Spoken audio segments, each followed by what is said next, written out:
Morning.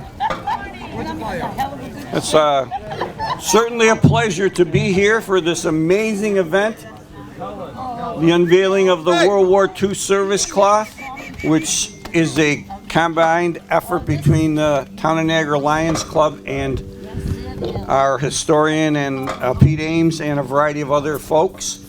The work that went into this, the time and effort, is immense. It's been delayed, unfortunately, as all of you know, because of the pandemic. So we wanted to do this when we could get everybody together. We wanted to wait and do it right and get everybody together so people didn't feel afraid to come out and to be maskless.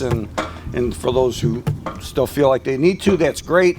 But anyway, great event, and I want to thank the Lions Club for everything that they do for this town, and they do a lot of things behind the scenes that you don't hear about.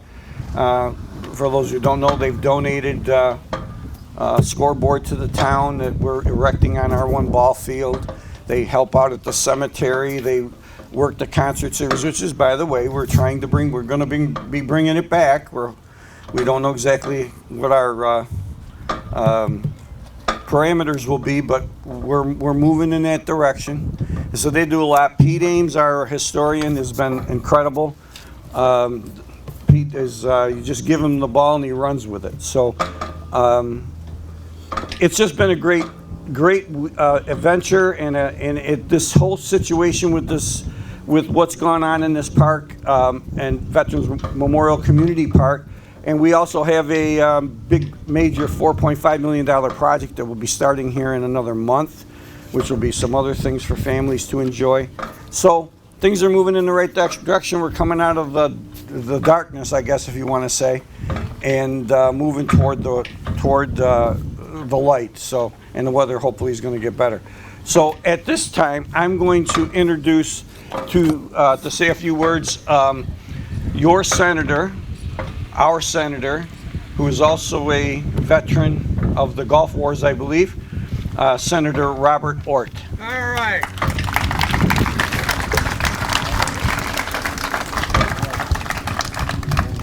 Thank you, Mr. Supervisor. Technically, it's Afghanistan. I think the Gulf War I was in middle school, but that's okay. It's great to be here, and great to see everybody. I'm glad this is happening today and not Friday. What a great day we have, and very appropriate, I think, that the sun is shining on this event. I certainly want to thank Supervisor Wallace of the Town of Niagara. I want to thank the Historical Society. I want to thank Sarah Capon and the Heritage Corridor and the Lioness Club and everyone else who participated in making this event a reality. And we're here today unveiling a cloth which was made during World War II in 1945 by some women from Belden Center to honor and recognize, I believe it's 148 individuals, yes. Right? Yep. 148. There was some confusion, I think, at one point, but 148 men and 2 women. 148 men, 2 women, so 150 folks who served in World War II. And it struck me, we think of them as 148 men and 2 women, but they were really boys and girls, certainly by today's standards. And 13 of those individuals, I believe 13 of the 148 men, never came back home. They never came back to the Town of Niagara. And I think of that today and this weekend, Memorial Day, when we remember the men and women who went to combat and never came back home, so that we could be here today.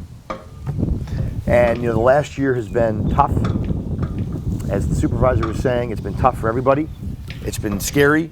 There's a lot of uncertainty about where we go from here. But I don't think it compares to what those 150 young people from the Town of Niagara must have been feeling in World War II. Because it's only today that we know the outcome. We know how it worked out, and it probably seems inevitable. But I can promise you that for the people who were living then, I'm sure it seemed anything but inevitable. And it took the deaths, unfortunately, of a lot of people and a lot of American service members to win that conflict and to create the world that we live in today. And so to the families of the 13 men who passed away, who were killed in action, we think of them this weekend. We think of the so many other families, the Gold Star families out there, of all the conflicts since.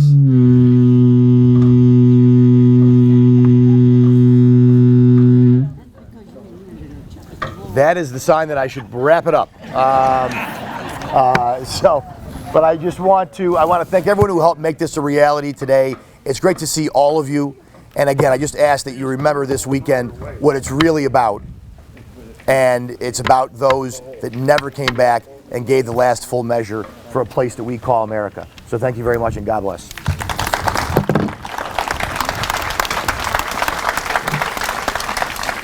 So when you're doing these things and you're speaking, you sometimes forget to mention a couple of people, and I did forget to mention the Town of Niagara Historical Society and what they've done. And I also want to mention the Town of Niagara Town Board, who's always behind every event and every special thing that goes on here in the town, and that would include Rick Sirianni, Sam Gatto, both of them are here today, and Mark Carpenter and Chuck Texera, who unfortunately could not make it. So, and again, when you're trying to do this and you don't have a script in front of you, and I'm not blaming anybody but myself, we forgot to do the pledge. So I want everybody to please stand.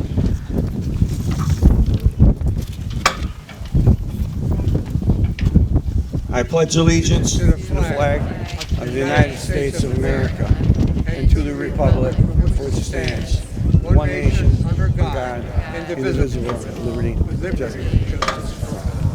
Okay, thank you.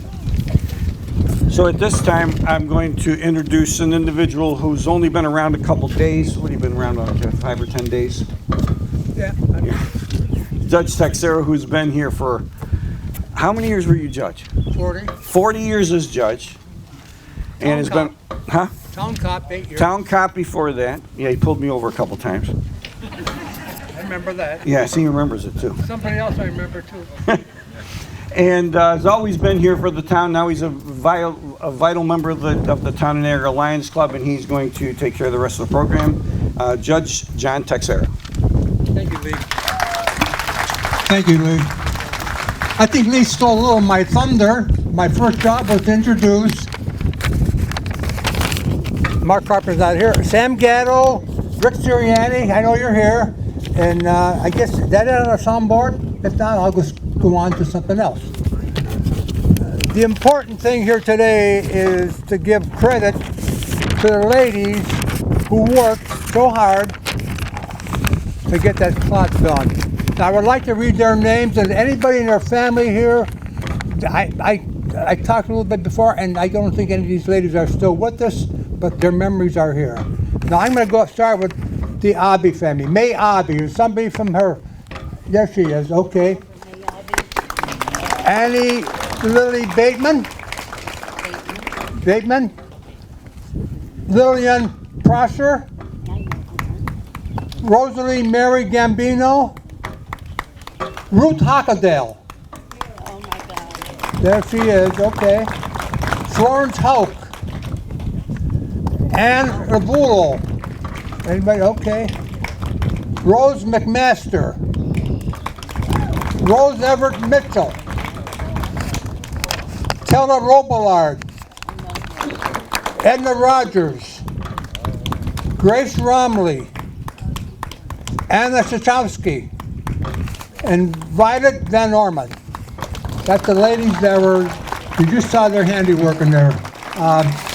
You notice that I had so much to say, but I don't want to, you guys have been sitting in the sun, I don't want to be responsible for that. But I'm going to tell you, one thing that I've learned over the years is the small towns that come out and do their job.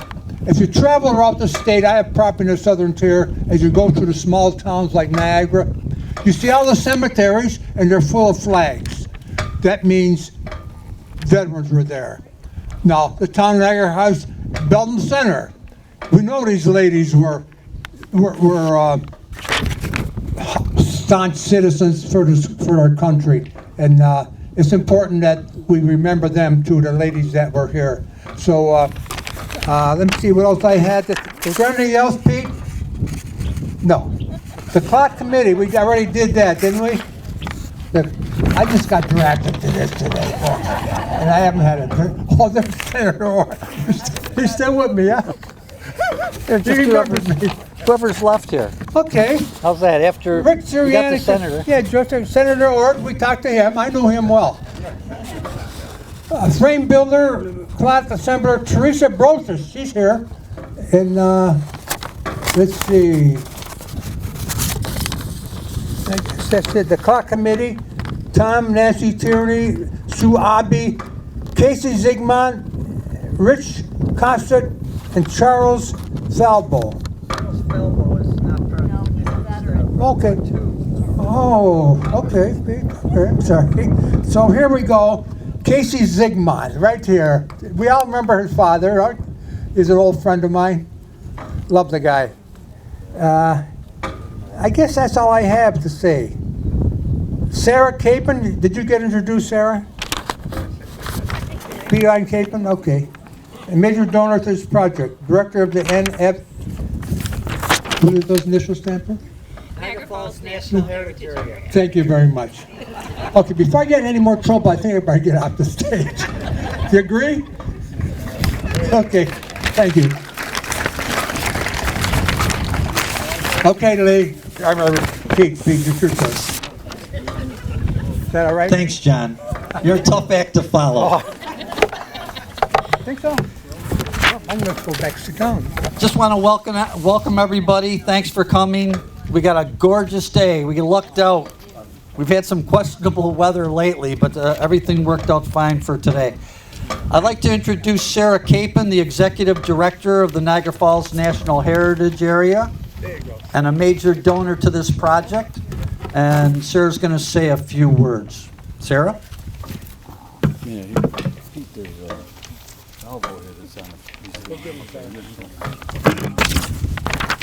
Well, good morning, everyone. Thank you so much. I've been introduced a couple times. So I'm Sarah Capon. I'm the Executive Director for the Niagara Falls National Heritage Area.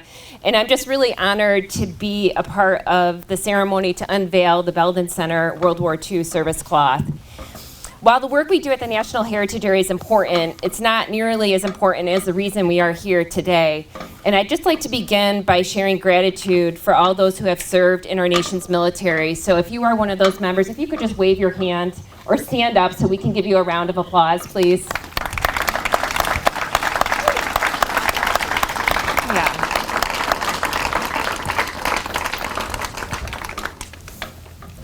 And if you are a loved one of one of those family members who undoubtedly supported them when they were at war or knew them then, we want to give you a round of applause too for all those family members.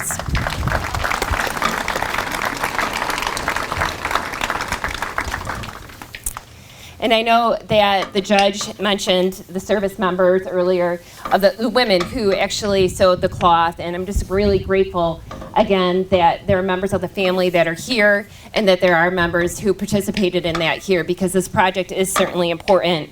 When Pete Ames contacted me about it, I immediately wanted to learn more.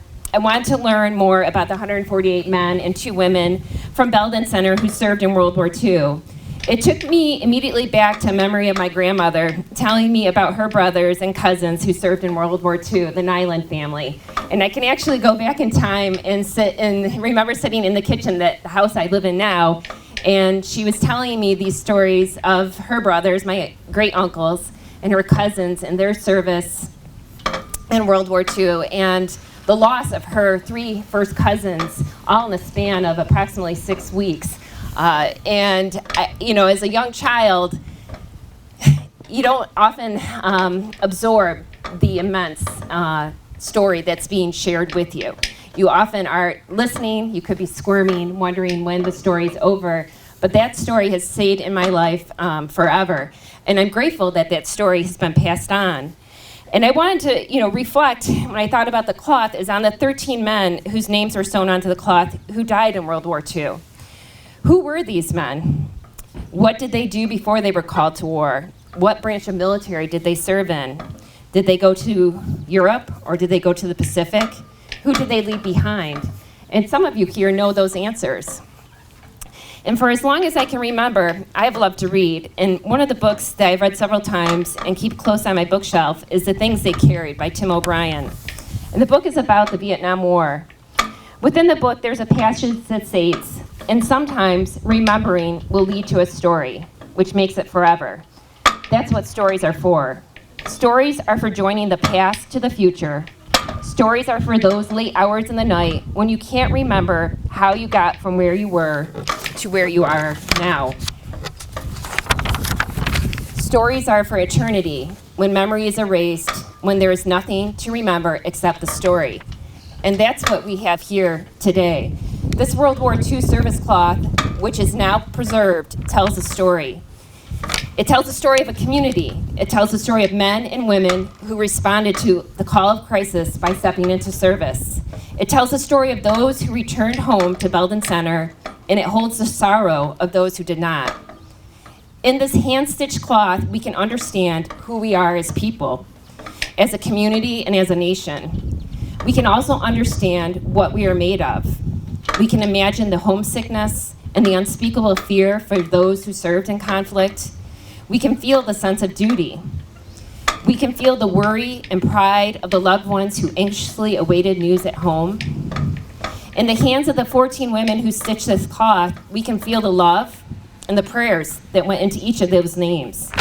I imagine when they were finished, they slid their fingers across those embroidery stitches, saying the name aloud with a prayer for that person, and certainly also with grief for those that didn't return. The preservation of the cloth is important for many reasons. It represents the ways in which we remember. It lets future generations know how World War II impacted the small community.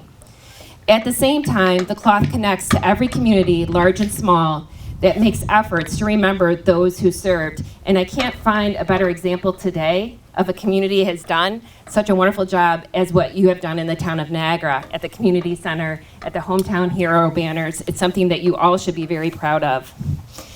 Simply put, it shares a story that needs to be told, a story that needs to be remembered about a person who served.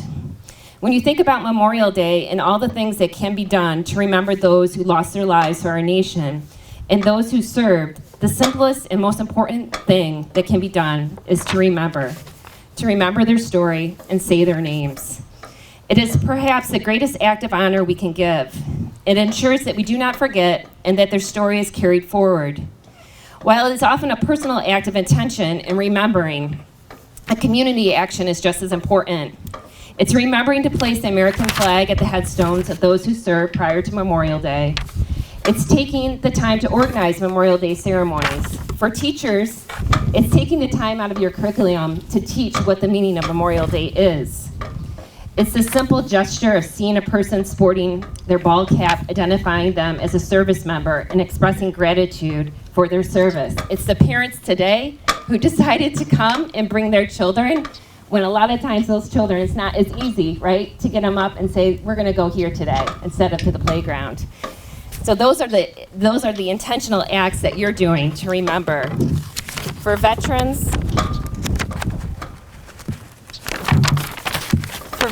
and those who love them, it's sharing the story of your service. Not the details that may be too hard of a memory, but the reason why you served. I'm fortunate to have my parents with me today. My dad is an Army veteran of the Vietnam War. He's in the back row back there with his cap on. And I can remember popping into a class reunion, maybe it was their 50th or so, and reading the book of all the members in their class and their families and their careers. And then a question was asked, what are you most proud of? And my dad wrote that he was proudest of his time in the service in the Army during the Vietnam War. And I was so struck by this. I was struck by the humble nature of my dad and all he had accomplished since high school and the family he and my mom had raised so well. Yet it was his service that he was the proudest of. I'm confident that my dad is not singular in this being his proudest moment. It is the thread that connects all those who served, all those whose names are listed on the cloth, all those whose flags fly above their headstones, all those whose names are listed on community memorials and national memorials. It speaks to every member of the military through time immemorial.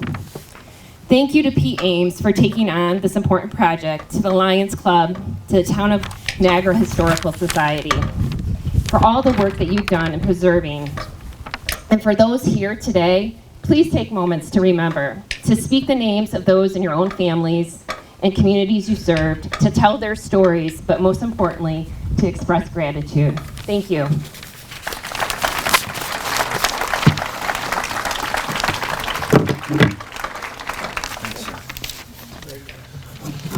Thank you, Sarah. Appreciate your input. Oh, lost my notes. That wasn't scripted.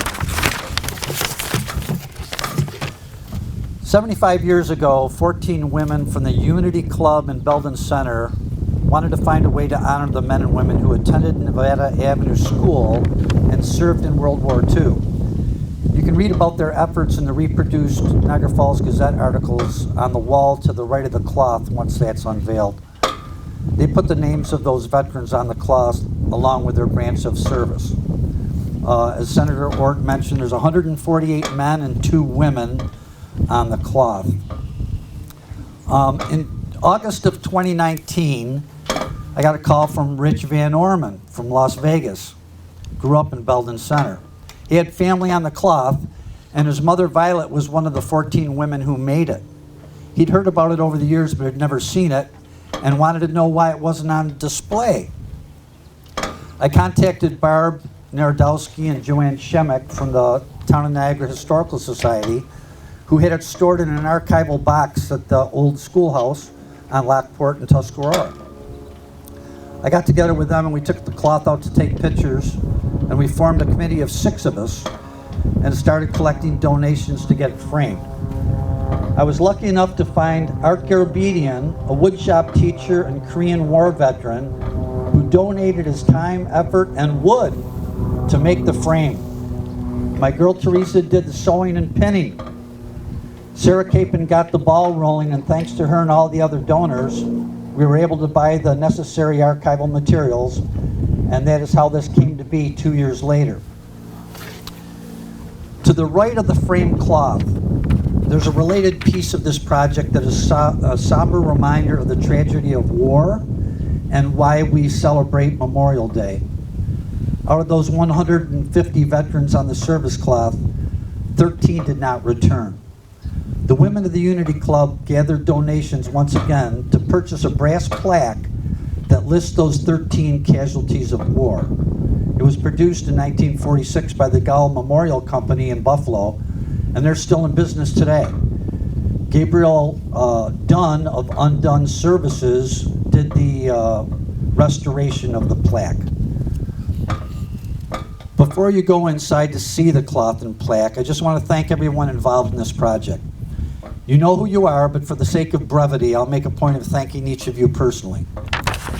These materials will be on permanent display here in Veterans Park, courtesy of the Town of Niagara Historical Society and the Town of Niagara. I hope that you notice the banners on the way into the park. The Hometown Hero banners are another way to honor our veterans, and we'll continue to add more as we go along. If you'd like to purchase one for a family member, friend, or just contribute to the cause, you'll have an opportunity to pick up an application inside. The remaining banners that are hanging inside